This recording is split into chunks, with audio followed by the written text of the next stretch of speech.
Hey there, this is Adhya and this is my brother Anirudh and today we are at Ooty. Ooty, aka Udagamandalam, is the queen of hill stations located 260 kilometers away from Bangalore. So to go to Ooty, it is via Mysore and Gundlupete, which is the nearest town to Bandipur. There are actually two routes to Ooty.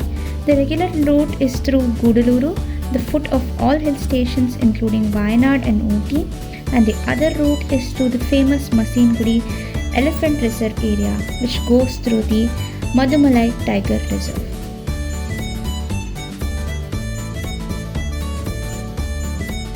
You can see we're driving to Ooty and it took us around 7 hours to reach there, but it was through a scenic route with lots of deer and a few elephants as well.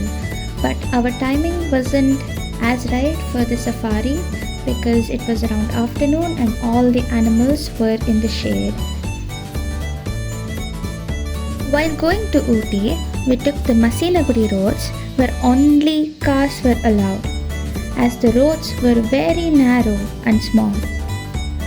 This was a very steep route with around 36 hairpin bends. I wouldn't recommend this route if you are motion sick.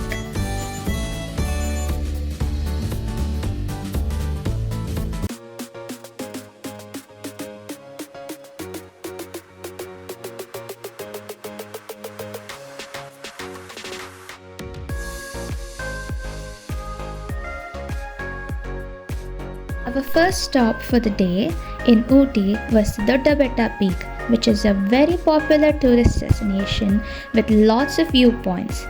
Doddabetta Peak is the highest mountain in Ooty and the view from here was just breathtaking.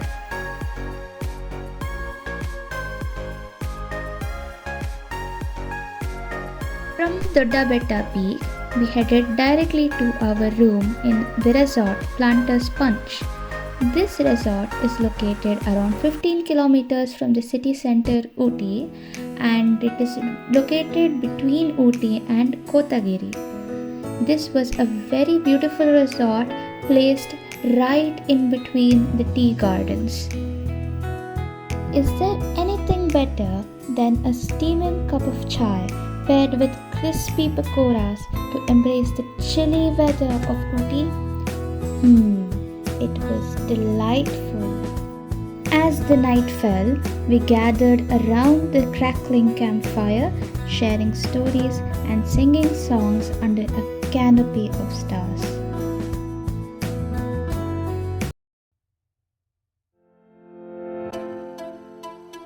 Day 2. Waking up to a majestic sunrise in the chilly morning of 8 degrees Celsius, we headed to see our next destination, the Lamb's Rock. Lamb's Rock is in Kunur. Kunur is 15 kilometers from Ooty. If you're lucky, you can also catch the toy train from Ooty to Kunur, which is a very scenic route as I heard. Unfortunately, we couldn't book tickets for that and we had to go by car. On the way to Kunur, the Singara Tea Gardens caught our eye. The vast expanse of tea gardens stretched across rolling hills was really mesmerizing. It was a testament to human craftsmanship and the harmonious blend of nature with it. There are 3 viewpoints in the Lamb's Rock: the Sleeping Lady viewpoint, the Suicide Point, and the Lamb's Rock Point. There were a lot of monkeys here, therefore be careful and do not tease them. We stopped for lunch at the Rock Bistro Cafe with its panoramic views and delicious food. I would totally recommend you trying out this place.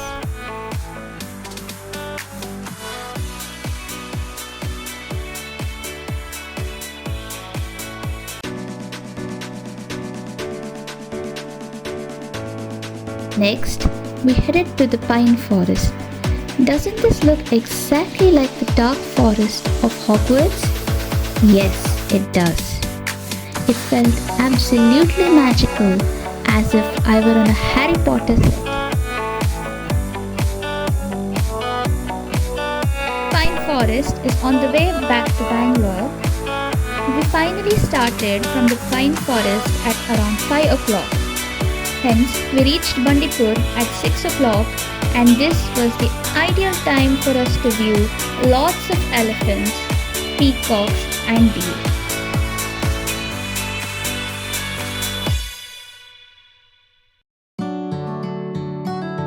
Also came across a lot of monkeys and herds of deer along with bunch of langurs. We also viewed the great Malabar squirrel, which has a distinctive wide tail.